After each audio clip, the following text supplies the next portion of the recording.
Olá, seja mais uma vez muito bem-vindo ao nosso canal Reflete e vamos juntos novamente refletir de maneira breve sobre a Palavra de Deus no Evangelho do dia. Hoje é domingo, estamos no 17º domingo do tempo comum e o nosso Evangelho é de João, capítulo 6, versículos do 1 ao 15. Hoje no Evangelho nós ouvíamos esse belíssimo relato da multiplicação dos pães, dizendo que próximo à Páscoa dos judeus, Jesus sobe ao monte para ensinar as multidões e vê que se aproxima dele muitas pessoas, uma grande multidão. E diante disso ele faz uma pergunta já para testar os seus discípulos, dizendo a eles: onde que vamos comprar pão para alimentar todas essas pessoas?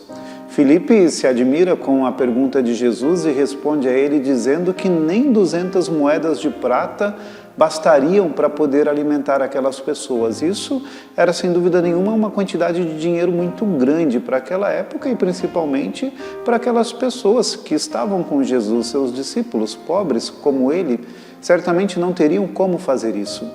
Mas Jesus, com esta pergunta, introduz um dos seus grandes milagres que vai revelar a grandiosidade do seu reino e que vai também prefigurar a Eucaristia. Por isso que esse Evangelho deixa claro que estava próximo à Páscoa, próximo daquele momento em que Jesus, ele mesmo se daria em um dia o seu próprio corpo como o pão descido do céu para verdadeiro alimento, como nós iremos perceber ao longo de toda a narrativa deste discurso que vai se seguir a este milagre da multiplicação dos pães. E Jesus, então, diante desta situação, lhe apresentam um menino que trazia consigo 5 pães e 2 peixes. Era tudo o que tinham. E é interessantíssimo este fato porque uma criança que já era dentro daquela sociedade colocada de lado, rejeitada, que vivia dentro de uma situação marginal, é ela que na sua humildade lhe apresenta o pouco que possuía. E como Deus é grandioso e generoso, porque daquela criança que era deixado de lado, acaba se tornando uma figura elementar e fundamental neste milagre, porque é ela que vem com um pouco para repartir. E com aquele pouco que ela traz, o Senhor é capaz de realizar um destes grandes milagres, por meio do qual Ele faz transformar os 5 pães e os 2 peixes em verdadeira comida e alimento para todas aquelas pessoas.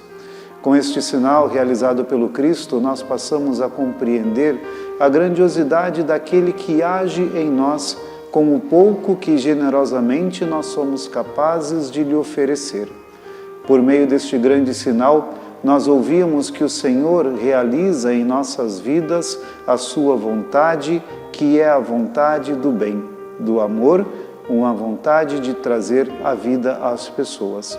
Uma vida que Ele mesmo deseja a todos aqueles que o seguem e que também se colocam disponíveis para fazer e realizar a sua vontade.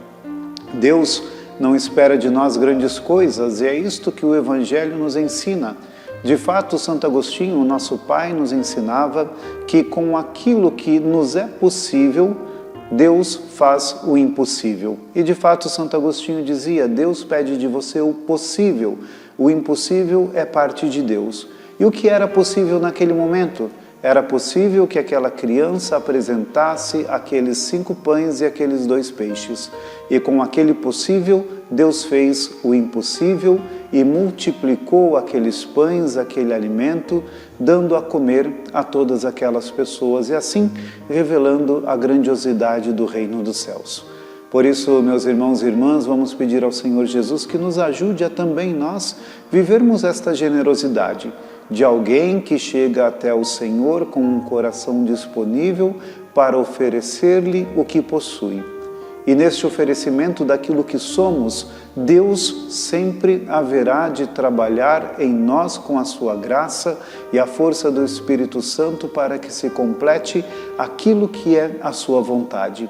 Deus age por meio de nós. Deus age em nós. nos transformando para que também não apenas a nossa vida, mas muitas vidas sejam transformadas, como aconteceu. Pela generosidade daquele menino, muitas vidas são tocadas, muitos corações são tocados e ainda nós hoje continuamos a receber deste fruto precioso da generosidade de um Deus que multiplica o pouco para transformar as nossas vidas. Que Deus nos abençoe.